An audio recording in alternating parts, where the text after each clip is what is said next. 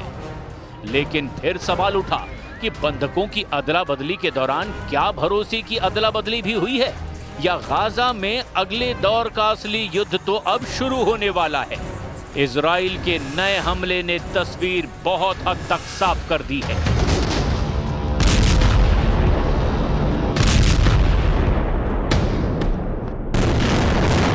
Israel ने Netanyahu के order पर अब गाजा में बाकी बची ईंट से ईंट बजा दी है। दावा गाजा को तहस नहस करने का है, हमास को मिट्टी में मिलाने का है। 2 साल की बमबारी में 78,000 लोगों की मौत हुई और अब इजराइल के नए हमले से डर ऐसा फैल गया है कि मौत का नया आंकड़ा दूसरे स्टेज पर पहुंचकर 1 लाख की तरफ बढ़ सकता है। गाजा में हर शख्स के दिलो दिमाग पर ये धमाके अब भी गूंज रहे हैं। दुनिया को साफ साफ नजर आ रहा है कि गाजा में सुलग रहा भरोसे वाला बम भी फट चुका है। सिग्नल मिल चुका है कि गाजा में हमास और इजराइल के बीच सबसे निर्मम युद्ध फिर से शुरू होने वाला है। भरोसे वाला बम फट चुका है और अब गाजा में ऐसी तबाही हो सकती है जिसे रोकने के लिए 10 डोनाल्ड ट्रंप भी कम पड़ सकते हैं।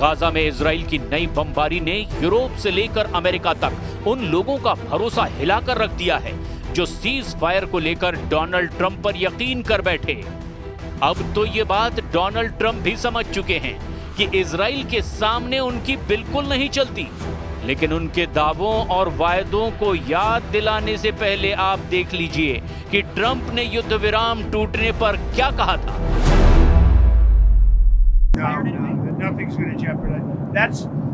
You have to understand, Hamas is a very small part of peace in the Middle East, and they have to behave. They're on the rough side, but they said they would be good, and if they're good, they're going to be happy, and if they're not good, they're going to be terminated. Their lives will be terminated, and they understand that. Gaza को लेकर शांति प्रस्ताव की बात जब मिस्र में हुई तब वहां डोनाल्ड ट्रंप भी थे और उस दौरान हमास उस मीटिंग से पीछे हट गया था क्योंकि ट्रंप की कई शर्त हमास को मंजूर नहीं थी। इसमें से एक है हथियार सरेंडर करना। हालांकि ट्रंप मिस्र में हुई मीटिंग में आए, हमास और इजराइल के बीच भरोसे वाला बम ना फटे इसके लिए डोनाल्ड ट्रंप तेल अवीव भी पहुंचे। इजराइल की संसद में स्पेशल सेशन हुआ, उसमें ट्रंप भी शामिल हुए। उनके सामने नेतन्याहू ने भी बड़ी बड़ी बातें की। युद्ध खत्म करने के लिए डोनाल्ड ट्रंप की भूमिका के कसीदे पढ़े। Mr. President, you are committed to this peace. I am committed to this peace. And together, Mr. President, we will achieve this peace.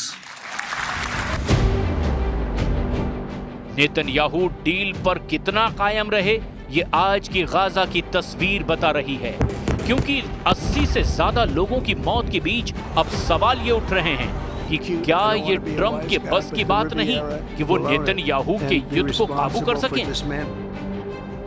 बंधकों की अदला बदली के बीच डोनाल्ड ट्रंप जब इजराइल पहुंचे तो उन्होंने ये बताना चाहा कि हमास और इजराइल के बीच अगर जंग रुकी है तो इसकी वजह कोई और नहीं बल्कि वो खुद यानी डोनाल्ड ट्रंप हैं।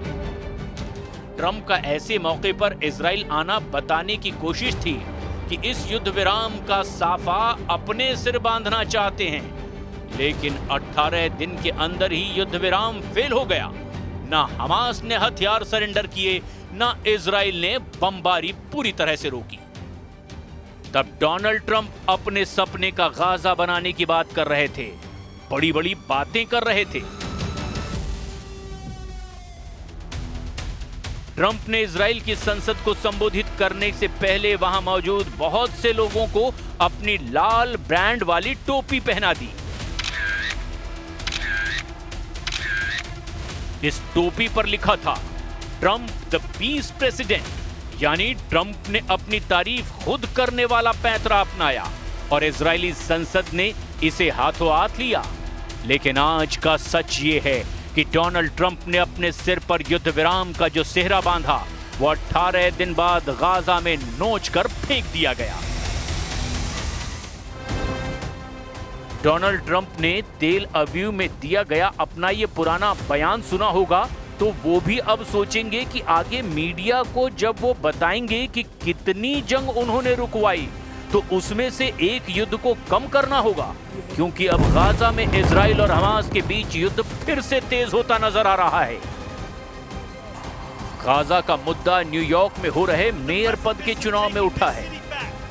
डेमोक्रेट उम्मीदवार भारतीय मूल के जोरान ममदानी ने कहा कि वो यहूदी मेरे साथ हैं जो इजराइल के खिलाफ उनके नजरिए का समर्थन करते हैं।